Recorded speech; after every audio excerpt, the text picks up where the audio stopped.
Il y a un troc entre étudiants et forces de l'ordre. Est-ce qu'au XXIe siècle, comme il le dit, on devrait assister à ces modes de revendication? Est-ce qu'on ne peut pas revendiquer et ne pas verser dans la violence? Parce qu'à l'université de Bombay, il y a eu beaucoup d'infrastructures qui ont été saccagées et les étudiants vont encore demander à ce que ces infrastructures soient construites alors qu'il y a même des travaux qui ne sont pas terminés à Ziguinchor comme à Bombay. Est-ce qu'on devrait au XXIe siècle, continuer à manifester de ce genre? On devrait quand même être résilient, pour reprendre son propos, être résilient dans la forme même de revendication, mais également dans la forme de maintien de l'ordre également. Aujourd'hui, c'est pratiquement les mêmes images depuis 68 jusqu'à nos jours. C'est les étudiants dans le campus, les poursuites, dehors, la retranche, on tire des lacrymogènes, on se jette des cailloux, les forces de réplique avec des cailloux, avec des lacrymogènes. Ce sont les mêmes images que l'on voit. Et 88, et je crois bien que ça a été très tendu à l'université, entre 93 et 94, il y a eu des étudiants qui ont sauté du deuxième étage, du troisième étage, il y a eu des fractures, il y a eu des blessés graves. Et le pavillon A de l'université Cheikh Anta Diop a eu tout son histoire. Il y a eu violation flagrante justement des franchises universitaires. Donc je crois bien que c'est toutes les parties aujourd'hui qui doivent être résilientes par rapport à la forme de revendication, mais également par rapport à la forme de répression. Je disais tantôt que pratiquement ce sont les mêmes types de revendications que l'on enregistre dans les différentes universités. C'est depuis 10 ans, depuis 15 ans, depuis 20 ans. Il y a eu des morts dans le camp des étudiants. Des morts qui n'ont jamais été élucidées, quoi qu'on puisse dire. On dira toujours, journée noire aujourd'hui, on s'en souvient. Février, journée noire, on s'en souvient.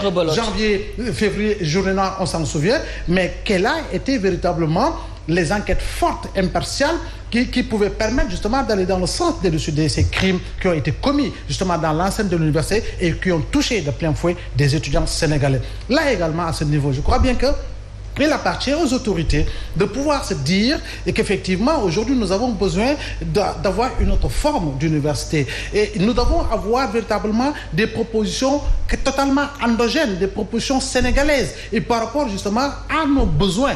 Mais vous croyez que les étudiants qui sont dans les différentes instituts de formation, c'est parce qu'ils payent leur argent et ils n'ont pas droit à des revendications? Mais non, parce qu'en réalité, dans les instituts de formation, on adapte l'étudiant en lui disant que tu es certes étudiant, mais tu es déjà professionnel. On le met dans les habits qu'il faut. Il est dans un costume. Quand il est dans un costume, on n'a pas le temps véritablement d'aller se jeter des pierres. Je crois bien qu'aujourd'hui, il faut que l'on puisse également s'adapter. Aujourd'hui, on aurait aimé voir dans les universités reconnaître l'université de Dakar par rapport à la tunique qu'il aura portée, reconnaître l'université, l'étudiant de l'université Assane Seck par rapport à la tunique qu'il aura portée, reconnaître l'étudiant de Gaston Berger par rapport à la tunique qu'il aura portée. Ça, je crois bien que ça peut être un contre-choc par rapport aux violences que l'on constate. J'ai l'habitude de le dire et je le répète encore une fois, peut-être qu'il sera d'accord avec moi.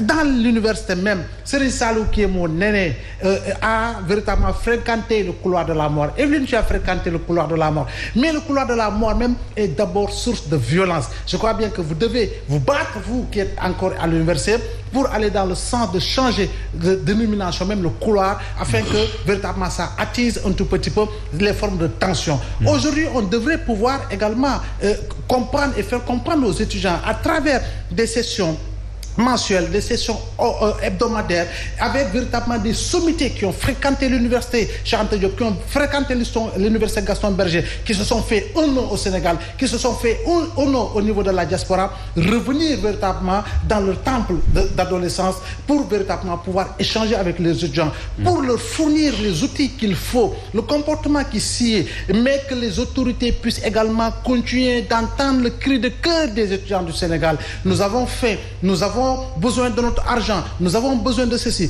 Mais vous croyez normal que parce qu'on est politicien, on sait insulter, on sait crier, on sait prendre forme, on sait prendre position, on sait défendre, on nous donne 3-8-8, on nous donne 4-10-10, on nous donne un appartement, on nous donne des indemnités, etc., etc. Alors qu'en réalité, cet argent public pouvait aider et mieux aider justement à la formation.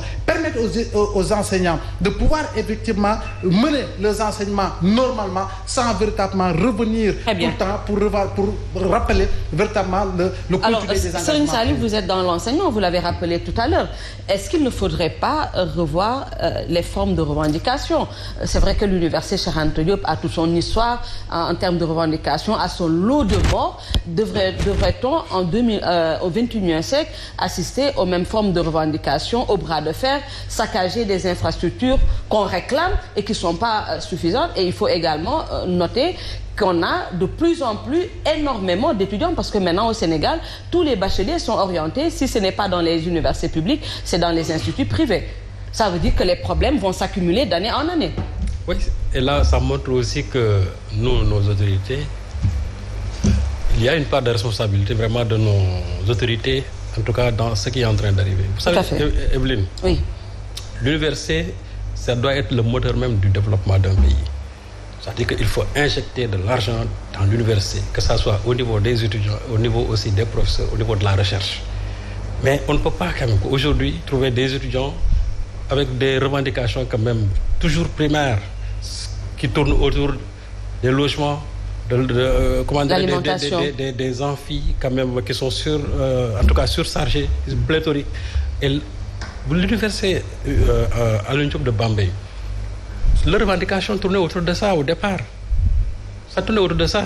Et au lieu maintenant d'engager un dialogue avec ses étudiants, M. Maï Diaw, qui est le recteur de l'université, a engagé un bras de fer en pensant d'abord dès le départ à dissoudre tout simplement les structures qui permettent aux étudiants quand même d'engager souvent des places de dialogue avec les autorités. Ce qui est totalement irresponsable.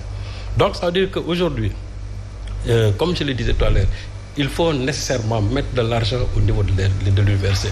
C'est inacceptable que, comme on l'a rappelé tout à l'heure, que des étudiants soient confrontés à des problèmes de bourse. Moi, je dis que la masse salariale consacrée, bien sûr, aux fonctionnaires, mais beaucoup plus importante que la masse. Mais c'est une question qui n'est plus récurrente, hein, quand même, question de bourse. Non, la question de bourse est la question de quand les universités partaient en grève, c'était toujours le retard de paiement de bourse, mais on l'entend plus de manière régulière quand même. Ça ne doit même pas venir en retard.